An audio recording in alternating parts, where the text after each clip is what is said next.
Welcome to Read Theory's webinar on getting the most out of Read Theory. My name is Sean Murnion, and I'm going to be walking you through Read Theory and all of our amazing features. In the chat, can somebody just give me a thumbs up to make sure that you can hear me? So everybody at once now, flood the chat with, I can hear you. Yep. Thumbs up, yes. Great.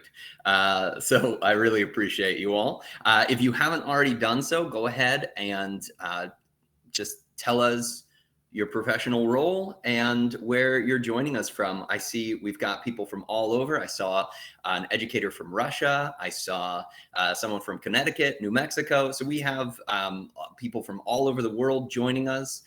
Thank you, Colombia, for joining us, and Montreal and Ontario. Thank you, England and Lithuania. I'm just reading the comments now. This is ridiculous. So once again, my name is Sean Murnion. I work for Read Theory, and I'm also a lifelong educator, and I'll talk more about that in just a sec. And today we're here to learn about Read Theory and how to use it effectively in our classroom. So I'm going to go ahead and get started because we said we'd start at 10 and it's 10:01. So I'm going to make myself just a little bit smaller. Nope, I did the opposite. I'm going to make myself just a little bit bigger, smaller, disappear entirely.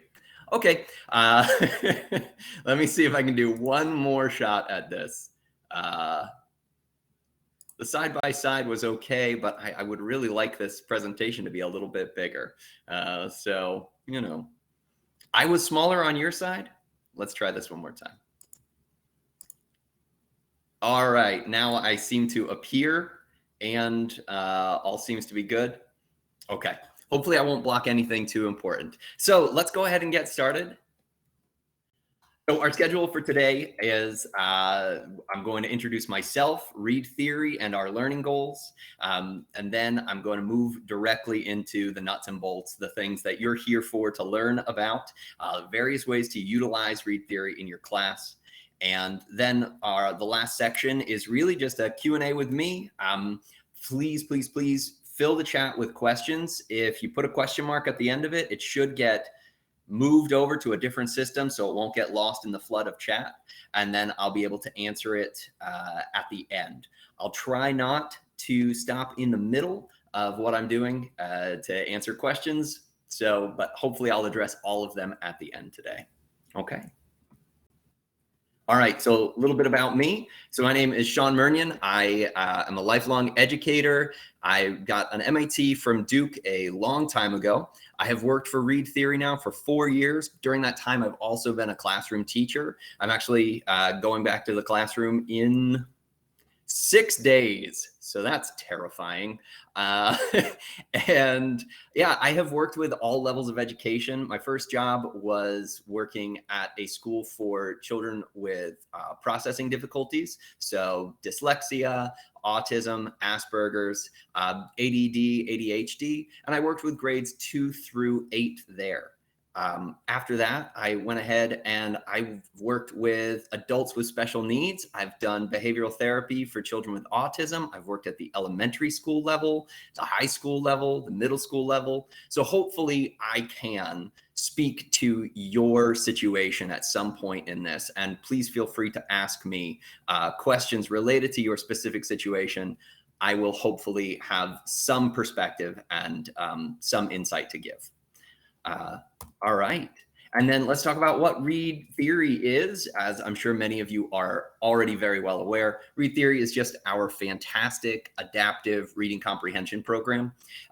It does all the work for you. It assigns the texts for you. It adapts based on student performance to you for each student. And it also gives you data that you can look at involving reading level and even basic data on the types of questions students are getting wrong or right. And the best thing about it, and what is cut off in the presentation here, I think because of my face, is that everything is handled automatically. And so that is really the strength of the program. All right.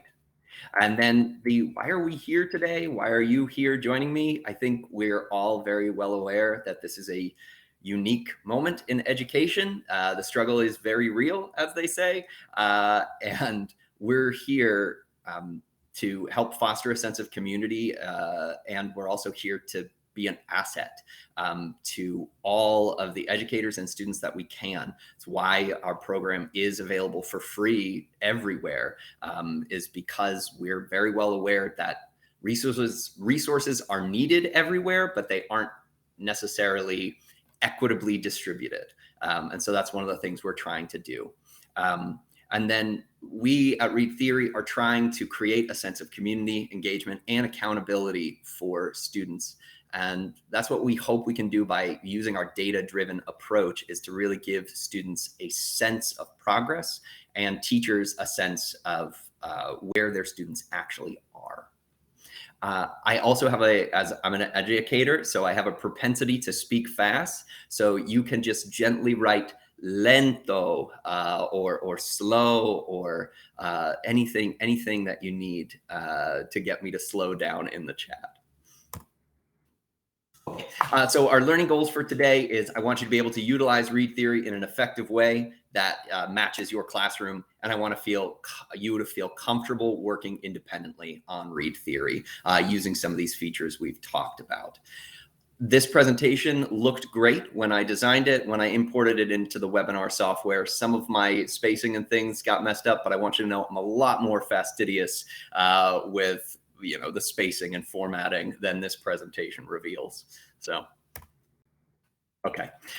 So our first thing that I want to talk to you all about is setting goals, points, passing, and data. And so one of the key features that you should be utilizing in Read Theory is knowledge points.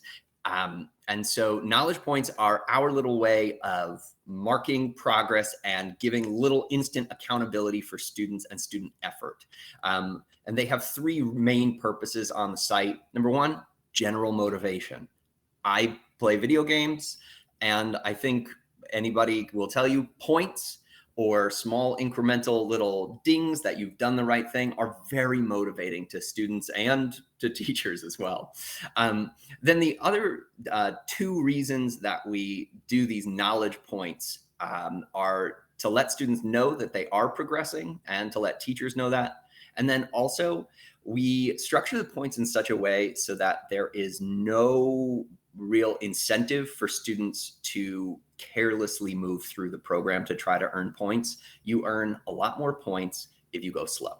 And I'll get more into that, I think, on the next slide. All right, so let's talk through how you actually earn these knowledge points. So students earn knowledge points in just by answering a question correctly. That's 1 point. If you get what we call our challenge question correct, well, that will get you 3 points. There's usually one challenge question per quiz. And that's just, again, just a motivational tool. But that's it as far as the question by question points. And so if a student breezes through a passage with 5 questions and they get 3 correct just by random guess, the most points they'll get is 5 points. Whereas if a student actually tries and they go slow and they pass that quiz, they get 15 bonus points. And that's just instantly incentivizes the careful, thoughtful answering of questions. And then if they get a perfect score, they get an additional 15 points. So the difference between a student going slow and a student going fast on a quiz could be the difference between a student getting 2 points versus 40 points. And so that's one of the ways that we build into our system a way to hold students accountable instantaneously for the effort they're putting in. I saw just a quick question over in the chat. I'm trying not to pay too much attention to it. You will be emailed a copy of this presentation at the end, along with your continuing education certificate. You'll just have to fill in your name on it. It's just a blank one for you. All right, and then as far as setting goals and planning for your students, you're going to want to assume that if you want your students to pass, let's say 5 quizzes a week, then you would want to assign them a goal of 20 points a day, or or 100 points for the week. 20 points on average is a pretty good approximation of a passing score on a quiz. All right, now, as of right now, if you want to assign a knowledge point goal, it is low tech. You just tell your kids, hey, you have to earn 100 points this week on read theory. And I'll show you a little later on how easy it is for students to see how many points they've earned in a week. But this is where we get into the up and coming features. We are going to be rolling out over the next few months additional goal setting features called assignments. And I'm going to walk you through that in just a little bit. Our first one is going to roll out, no joke, in I think 5 days. If the engineers commit to not getting any sleep, I think we can make it in 5 days. So I'm excited to show you that. Okay, and these are example goals that I've used in my class. When I would have my 5th graders coming in to do morning work, I would set them a expectation that over the course of the week, they would maybe earn 200 points during morning work. And that would be about 10 reading comprehension passages and quizzes. This can also work for on a daily goal. So if you're doing stations, you can say, all right, you're at this station. As soon as you've earned 50 points, you can go and read independently. You can work on something else. But this gives a real quantifiable way that you and students can track your progress and set easy goals. All right, now I want to show you the date field and how easy it is for students and teachers to be able to see this information. So I'm going to share my screen and nothing is going to go wrong. Not a single thing. Don't worry.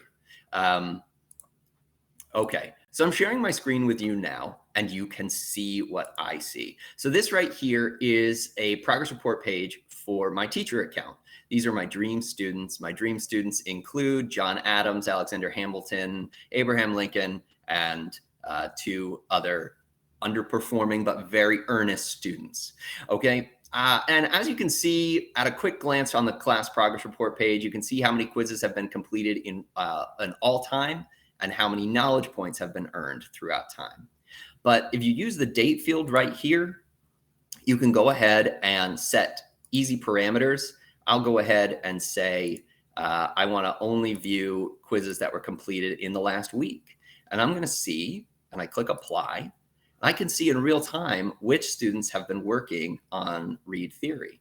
And so you can see only Abraham Lincoln has been working. Now he's only earned 8 points, which is also reflected here. Now, if you'd like to dive into individual student data, you can then select that individual student. The date field should stay. And so you won't need to reapply it every time. And so you can see, ooh, Abe didn't pass any of his quizzes. Maybe he's going a little too fast. This can be something that is a great way to have a quick conversation. But what I love is if you're looking at the whole class progress report page and you did set a quizzes complete goal, you can very quickly see on the chart who has actually met that goal. 2 quizzes taken, only Abraham Lincoln has done it. All right, and so that's just one of the ways you can quickly use the data within your account to set up accountability systems for your students. Was everyone unable to see the screen or just one person?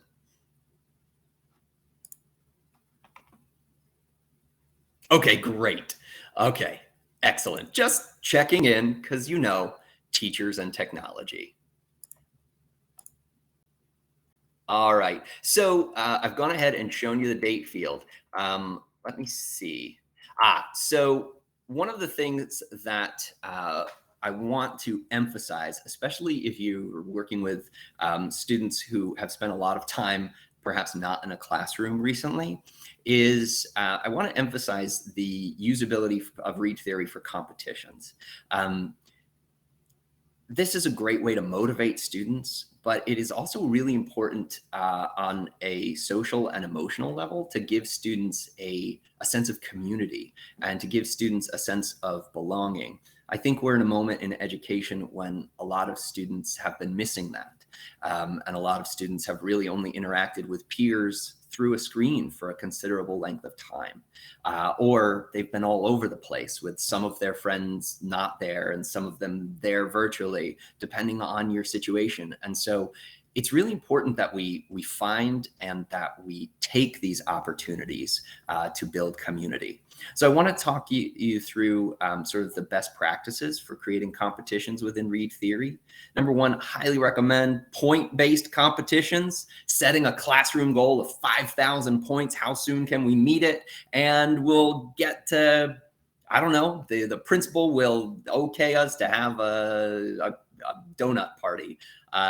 You know, those sorts of things are a really visible goal for students. You can also do this classroom. And so I have some examples a little later on of these wonderful creative educators who have decided to pit one class against the other so that it's this real sense of like, we're all in this together against the other room down the hall. And that's really, really encouraging for a lot of students. Additional best practices, you can do quizzes passed is another really easy metric for students and teachers to be able to see for competitions. And I like that better than quizzes completed, because quizzes completed, of course, if a student's not putting through their best effort, they can quickly complete a lot of quizzes, unfortunately. Another best practice is to make these competitions visible through tracking charts. And I'll show you some examples of what those look like. And I'll try at the end to actually link you to a tracking chart example that we have on Read Theory. And then the other big best practice is know your students. What motivates them? Is it just a goal for the whole class? Is it a goal for themselves? Know what motivates them and adapt your competition based on that. Some things to consider. Cheating.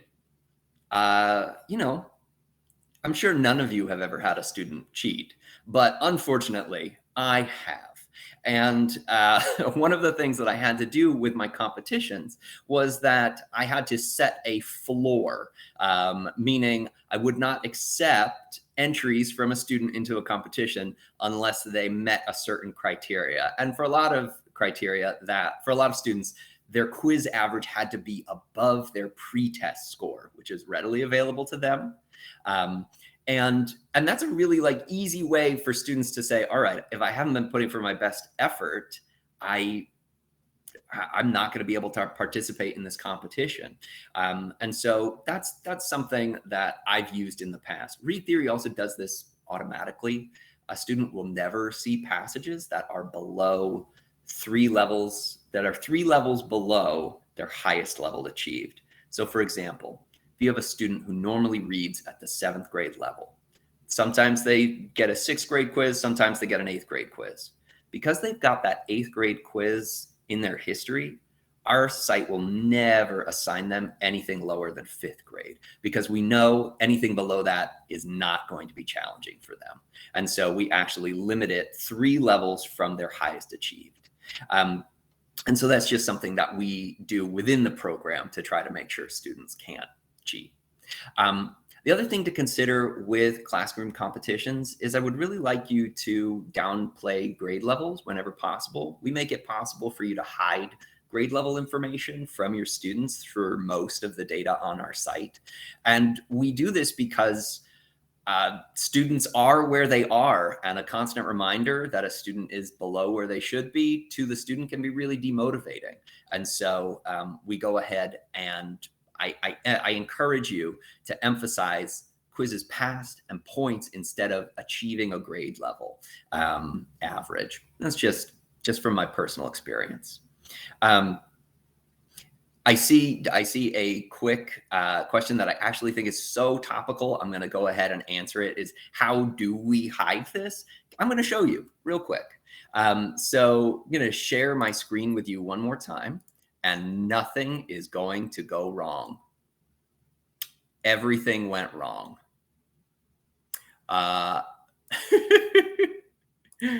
Give me one moment, and I will share my screen so well with you, you will be shocked and amazed. Got excited after my successful screen share previously, And so, of course, naturally, I closed my window. So I went ahead and we should be good here. Thanks for bearing with me, everyone. Educators. Okay. So you should be able to see this My Classes page again. And this is actually where you can make, let me zoom in so it's a little easier for everyone to see. This is where you can make this, this happen. You just go ahead and edit a class. And you can say, allow my students to see quiz or grade / Lexile level information. You could toggle that on or off right there. Click save and you're done. The information that will be preserved for your students, and we're working on how best to do this. This right here, the pretest average and the program average for Abe Lincoln will always be visible. What won't be visible is the Lexile information for individual quizzes as they're working. So if they struggle on a quiz that's at the 5th grade level, they won't know that it was at the 5th grade level as they're working on it. And all of this data here of Lexile and grade level, these 2 columns will be hidden. We're working on how best to hide this information while still conveying a sense of progress to students. So, let us know your thoughts. We'd be interested, honestly, because we want to give students just enough information so that they know where they are, but not so much that they get demotivated by it. So we're always looking to improve. All right. I'm going to stop sharing that screen. And that worked, no problem, right? Oh, and of course, teachers will still have access to that data. Of course. And I really appreciate your encouragement with as I navigate through everything. So here are some wonderful examples of people using competitions. So this is a bracket system that this 3rd grade classroom used and they used knowledge points as their main goal. And every week in March, they saw who was ahead and then they moved them forward on the bracket. And that was very motivating and very fun for those students. Then you also see more of just an in-classroom one. This teacher created individual certificates every time a student reached a new level in Read Theory. And you can also see this wonderful progress level chart where different students have posted where they are in achieving different point goals in Read Theory. You can also see here, this is a much more low tech, but this allowed students to be able to, as they earned more and more points, to go and fill their chart in. And so that was really motivating for those students. And I love the creativity of this teacher who had their students climbing a knowledge point tree with their own little hand decorated lions that were climbing this tree as they achieved the next level, they got to then go up physically and move it. And so I will include a link to the Read Theory chart at the end if you, as I'm doing the questions, I promise. All right, this is another low tech one. They would just use little icons and that was another way that their students could do. They've already talked about this a little bit and this is why competitions are so important. The basic research just shows that competitions and community in particular help students be academically motivated, act ethically, and be more socially and emotionally aware of others.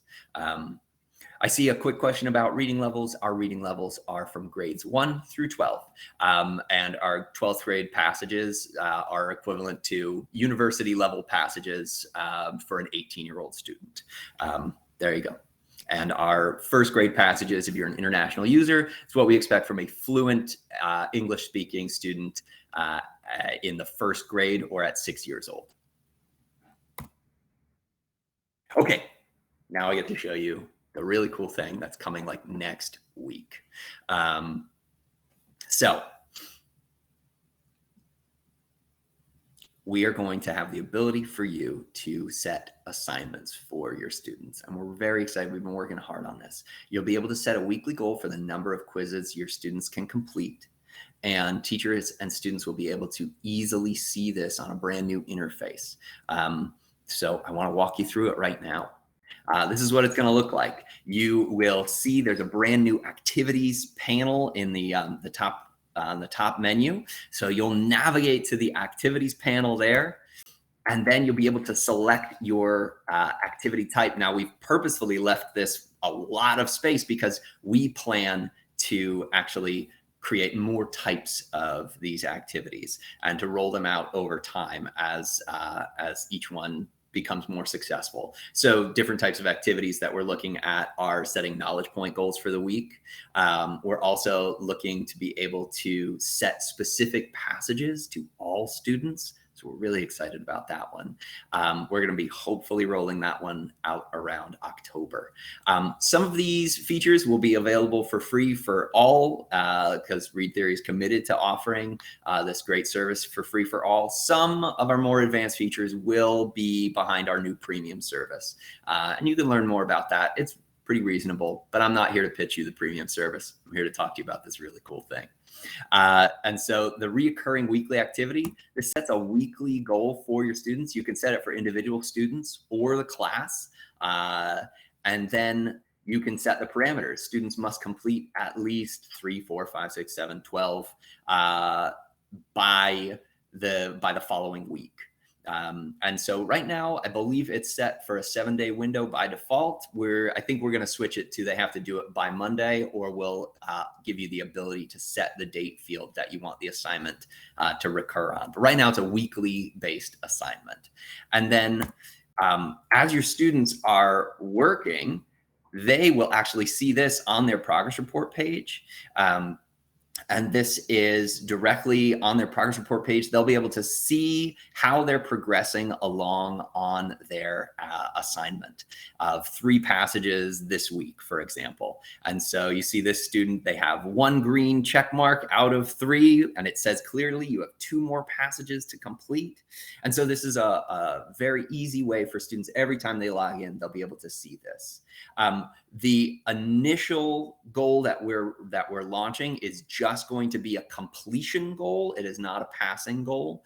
And so what you'll also notice is that students and teachers will have access to how the students did on the quiz. And so you can see that this student got a 100 on one, got a 100 on another, but only a 50 on another pass.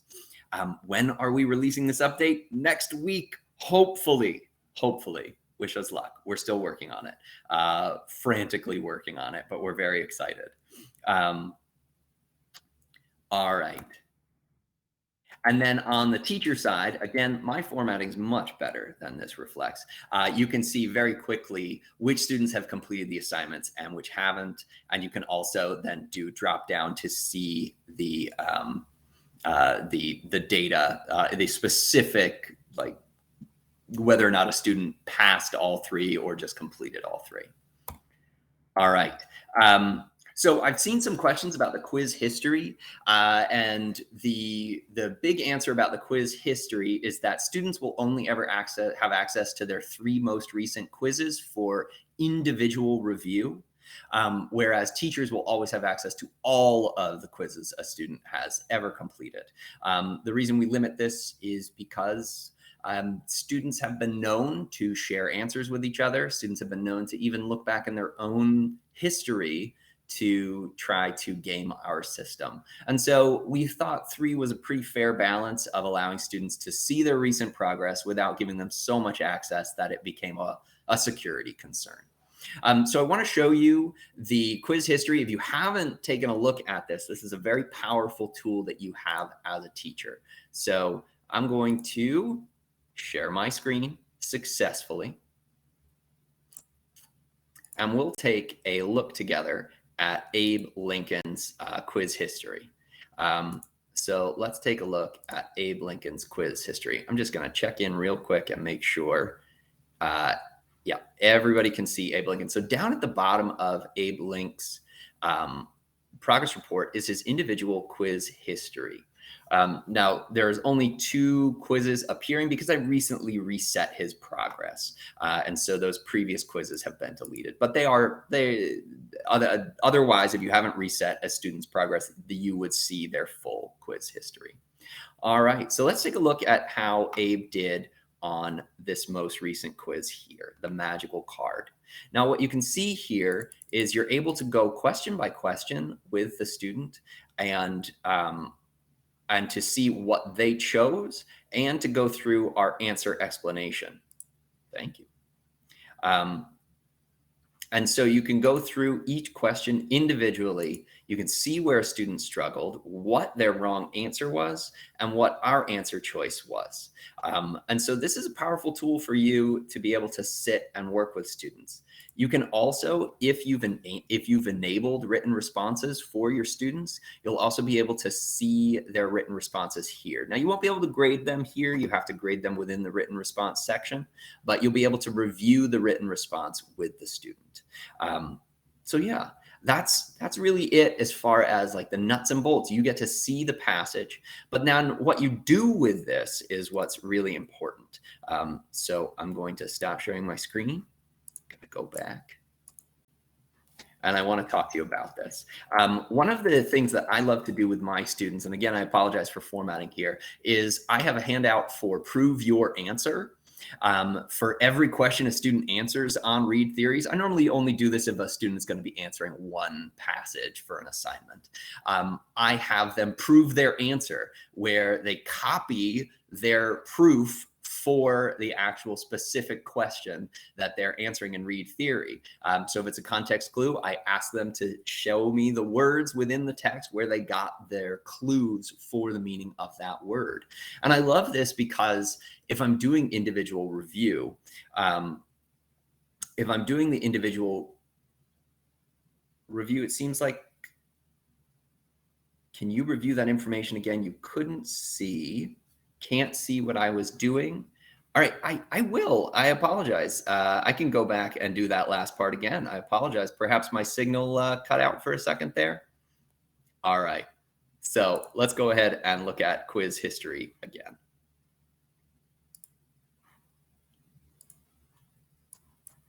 And let's share this window. You couldn't see a thing, could you? Sorry about that. All right. Can everybody see something that says written response, enter focus mode? Great, great, great.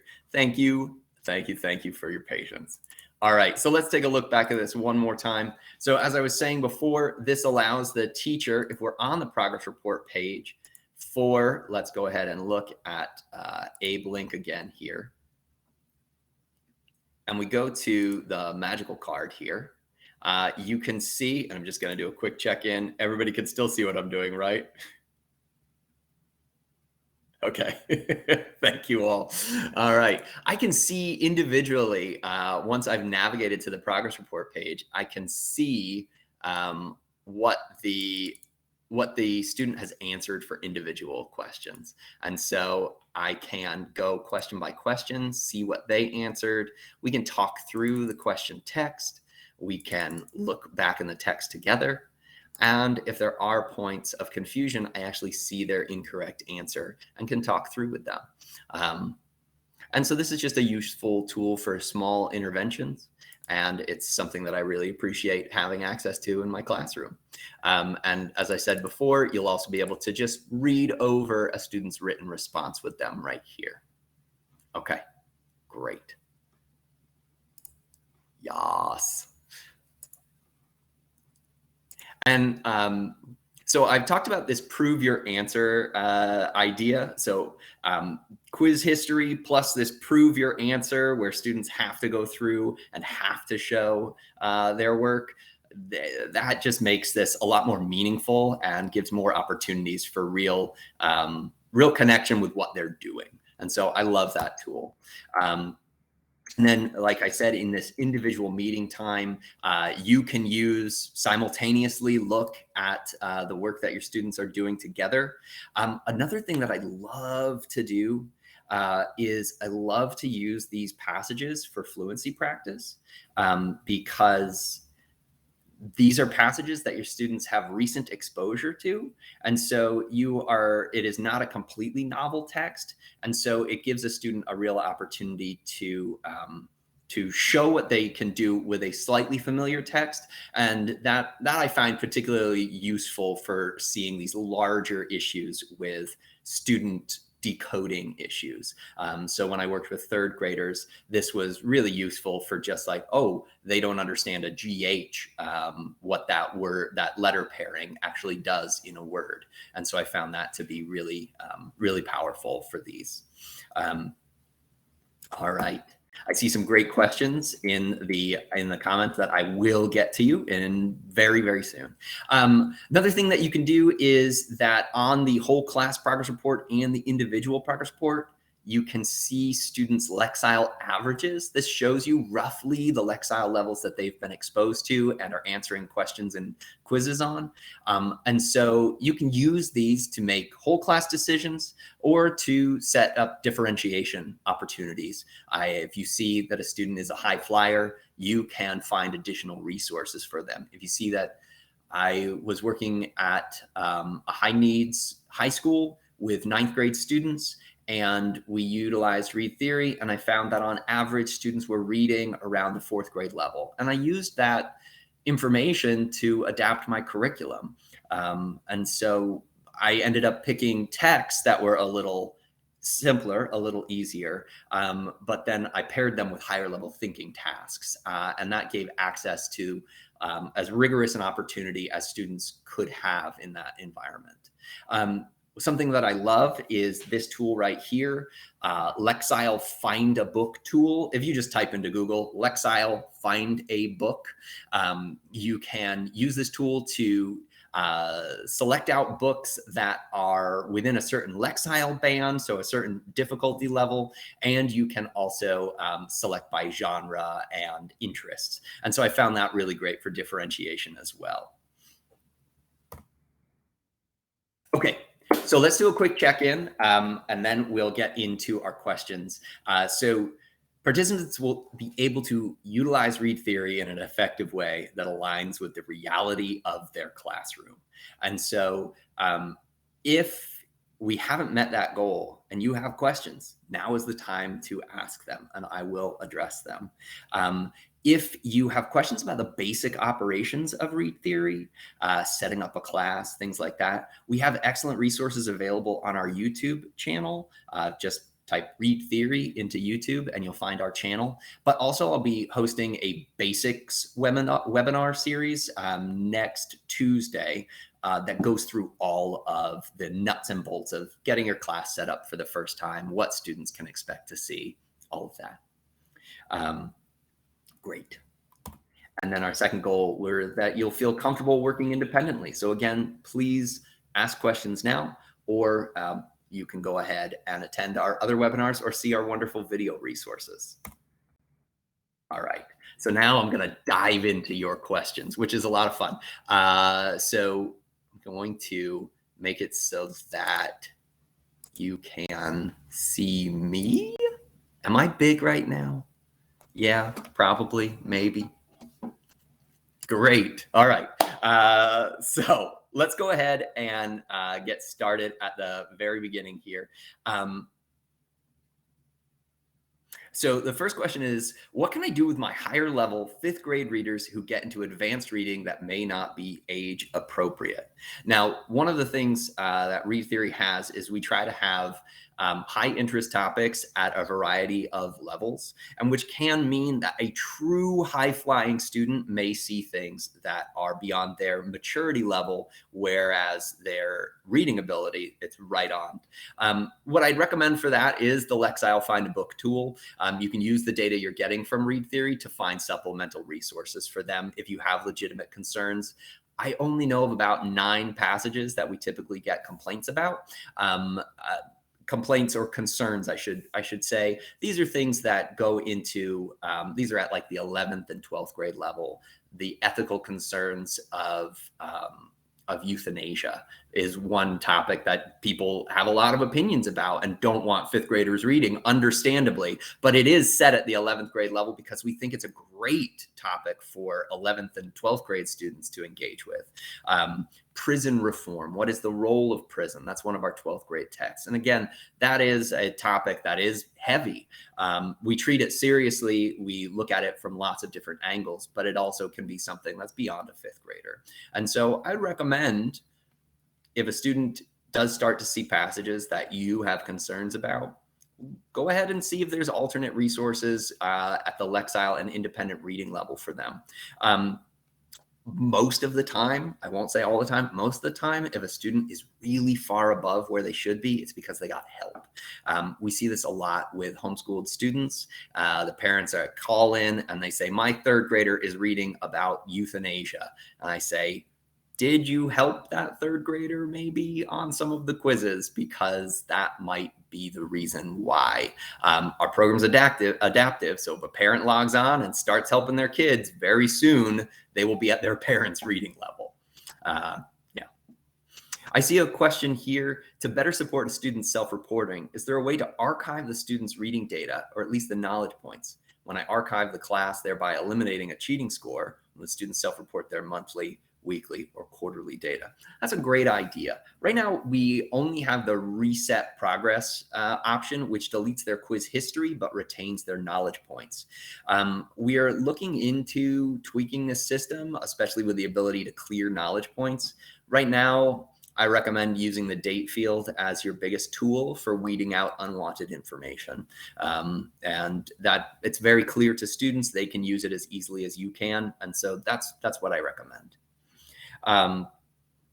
Is there a way to see the student's progress by skill without drilling down to each question? Yes.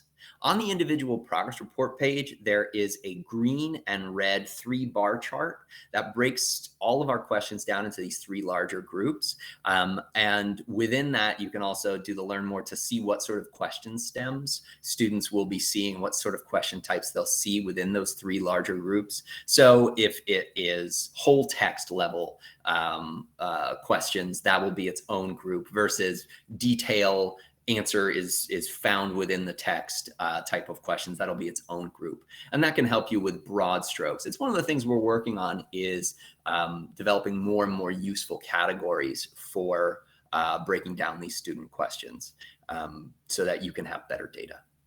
I see a question about changing the passing score. This is a question we get asked a fair amount. Right now, we stick with 70% as passing. A lot of people would like 80% to be the changeover.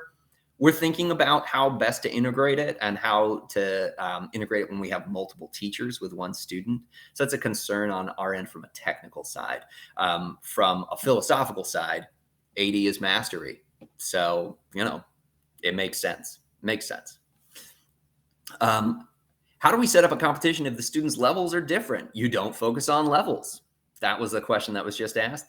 You don't focus on levels. You focus on points or quizzes passed. And I love that, because I actually had a 5th grade student. I had a very recent immigrant to the country, 5th grade student. He was reading at the 1st grade level, and he actually was able to win one of our competitions. And it was his first bit of success, because he was reading at the 1st and 2nd grade level within the passages or within the system, but he was able to still earn points and be actively engaged. And he was honestly working at his ability level.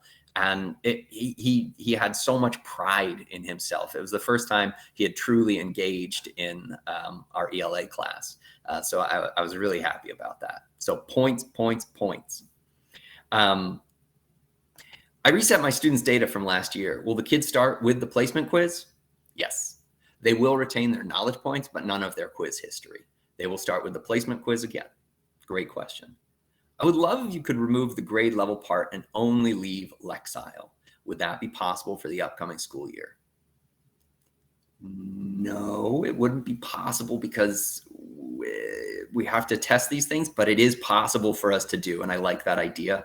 I'm going to go ahead and steal it and claim it as my own. My bosses will love me. Thank you so much. I really appreciate that. I'll be sure to give you credit. I will, promise. I see a lot of people asking me to go back and redo things. That was a very common question. When should you reset the quiz progress of a student? When would it be useful to reset? I only like to reset at large term breaks. So at the beginning of a year or at a semester or quarter break, because the pretest is really not like an authoritative diagnostic test. It's only 8 questions, and it's meant to give our program a starting point, not to act in place of a true diagnostic. Now, the student's average, program average, and class average is very reliable data because there's so many additional data points. But with just 8 data points from the pretest, seeing where a student is on a pretest isn't as useful as it might seem. It's really good for just clearing things out, letting students be able to adapt freely again, and giving them a fresh start for the semester. So I'd recommend once a quarter or once a semester. I'm looking for the validity of Read Theory's assessment of Lexile levels. How does RT score compare with those of Read 180? So all of our texts have been independently analyzed by Metametrics, and so the makers of Lexile. So we partnered with them, submitted our passages. They gave them a Lexile level, which we then reflect on our site. So that's how we did it. We used them. Are there correlations between RT student growth and increase in end-level high-stakes testing, CRT or NRT tests? It's really hard because to answer that question, because Read Theory, it's not like that's the only curriculum that a student is exposed to. And so I can't really say, yes, Read Theory was the thing. The best research says that students have the highest gain in reading comprehension ability on high-stake tests. Number one, when they feel a sense of community, but the other thing is when they get increase in their general background knowledge. And that is another one of the strengths of Read Theory is our wide variety of background knowledge improving texts, nonfiction and fiction, which just talk about concepts and ideas that students may never have been exposed to before. And so that's one of the strengths of just exposure. And so I can say with certainty that it's certainly not going to hurt any student. I can't point to an individual study where we just had students participate in Read Theory. We have had independent researchers utilize Read Theory. We have an ongoing study I believe in Brunei, where we're heavily partnered with their education system, where they believe that Read Theory has made a significant difference. We have another one in Dubai at the moment where they're doing a controlled test. So hopefully we will have some real evidence there. But yeah, good question. How does the grade level increase or decrease? I have students who take a significant amount of quizzes and the grade level never changes. Great question. Our system is pretty straightforward with regards to that. So if they fail a quiz and they are not at the bottom level of what our program will allow, they'll be bumped down a level. If they pass a quiz, they'll stay at a level. And if they get a perfect score, they'll bump up a level in difficulty. And that's really it. It's simple. It's straightforward. What is the best way to evaluate the progress of kindergarten students? Read Theory is most appropriate for students who can decode words independently. And so I would only recommend Read Theory for kindergarten students who are able to decode words and texts independently. As far as evaluating them, you would always, whenever you're dealing with somebody that is way high above or way below where they should be, you look for trends. And that's one of the best things that you can look for using the date field is see where, let's look at a 2-week slice at the beginning of the semester where a student was and what text they were reading. And let's look at the end of the semester, a 2-week slice, and look at their progress on average. That's how I would do it. I use the data for IEP goal writing and assessment. How can I use the data to do this more efficiently? I'm going to ask you to write a more specific question for me so that I can give you a more specific answer. I will answer it, but I think I would just get into a whole thing. So I want to just, I'm going to pause on that one. Is this appropriate for a GED class? Oh yeah. We partner with the adult education system in California. We're heavily used there. We're heavily used through parts of Europe for adult education. And so, yes, one of the things we try to do on our site is to not make it look too kiddie or have too many cartoon avatars. We do have a few. And that is just so that our adult education users never feel insulted by our program. And we try to strike a balance there. All right. Now, if you're looking for, so it looks like I've gotten a follow-up. How would I prove that a student is making progress in determining the main idea? So that is actually one of the green charts. So you could one of the green and red charts that I referenced on their individual progress report page.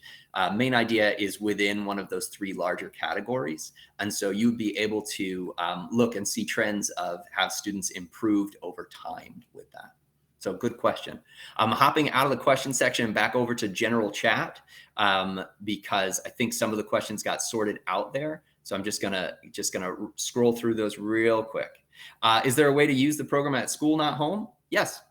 Your login works everywhere. Use the program at school. Setting homework goals is great if you believe in the philosophy of homework. I know a lot of people don't, and I'm on the fence about it. So can I give a quick overview of the premium service? I will. I don't want this to be it, but basically right now, all of the new features that we're designing for ReadTheory are going to be premium focused. We're designing export of data, which will make it a lot easier for you to analyze the data. We're designing additional types of assignments, the ability to assign individual passages. Right now, the big thing that we have ready to go for a premium membership is it's completely ad-free. And so your students have no ads on their screen, and you don't have any ads on your screen. The premium service starts for 40 kids. It's $8 a month, which is, I think, reasonable, especially when you look at comparable programs. Yeah.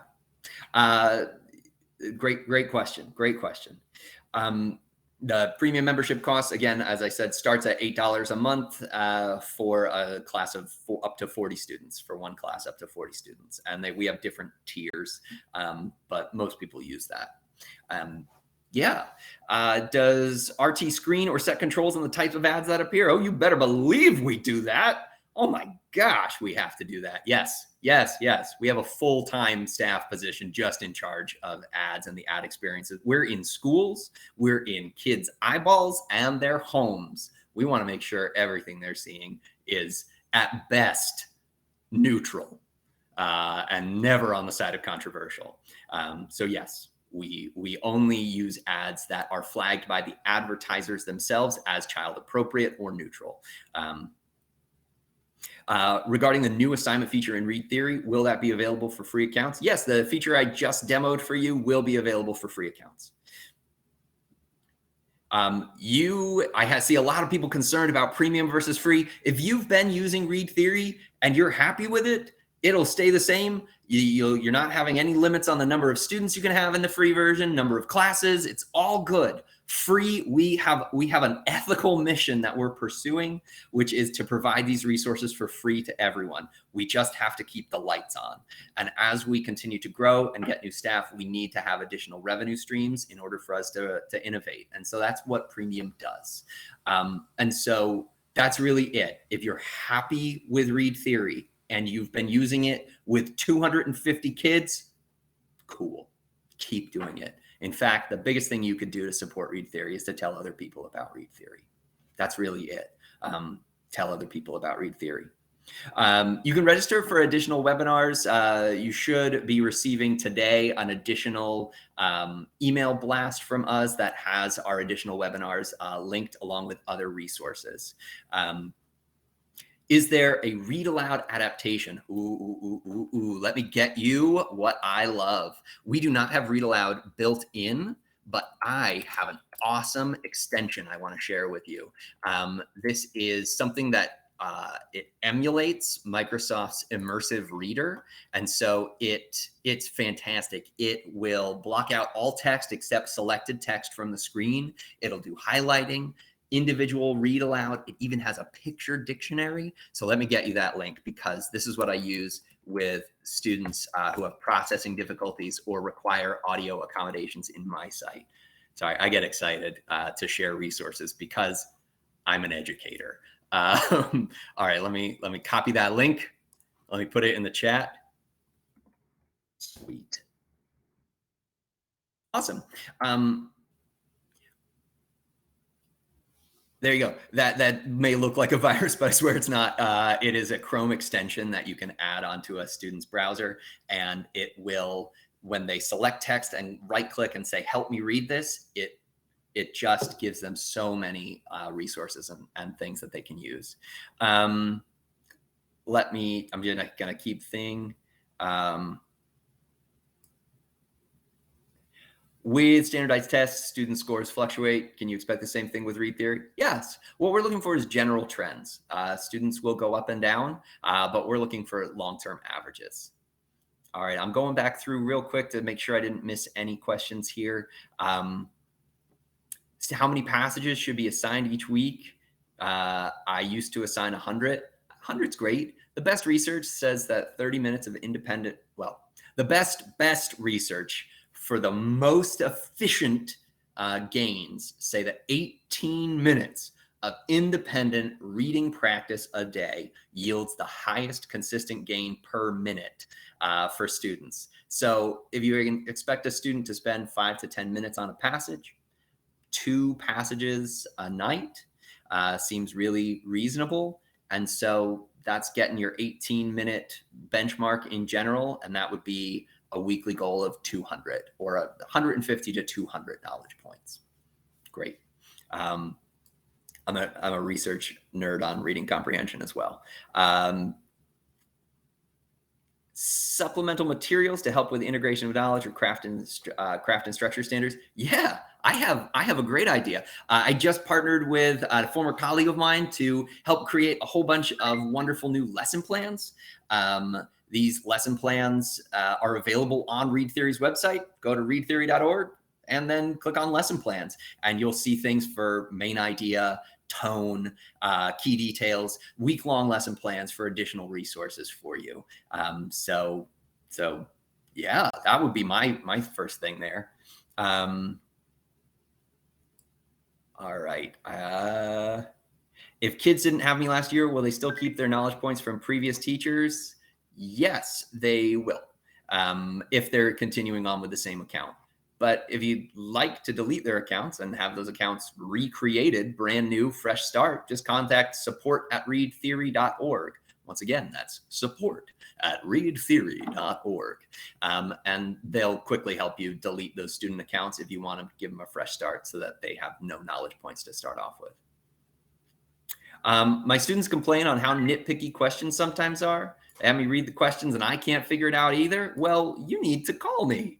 If that happens, send me a message with a screenshot with the name of the quiz, the question, because our best editors are our students and teachers. And so I may see something as I'm editing one of these passages and say, yeah, that looks good. But on a second look, especially with feedback from a teacher, we revise these passages all the time. If you see something that doesn't look quite right, please contact us at support@readtheory.org.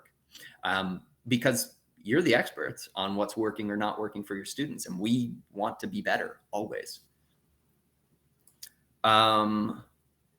What is the best way to integrate ReadTheory print comprehension and reasoning workbooks? I don't have a great thing. I would just use them as supplemental materials, or differentiation for students is really great. I'm trying to make sure that I've answered all the questions I can here. For class competitions, isn't it best to start with no knowledge points? You can, but you don't have to, because remember that date field will only show knowledge points earned during the term of the competition. Walk your students through that one time and they'll be good to go. I really appreciate everybody joining us. If I did not get a chance to answer your question, I do apologize, but we're at our hour limit. I said 15 minutes a question and I gave you 25. So thank you all. If you have questions, support@readtheory.org. We're going to send you a copy of this presentation. We're going to send you a continuing education certificate. And I really appreciate you joining us. Again, be on the lookout for another webinar, a little newsletter from us. And thank you. You guys are very sweet. Very, very sweet. I am very excited to get back into the classroom. It's been a year because I had to stay home with my kids. All right. Thanks, everyone. Remember, readtheory.org. Tell your friends.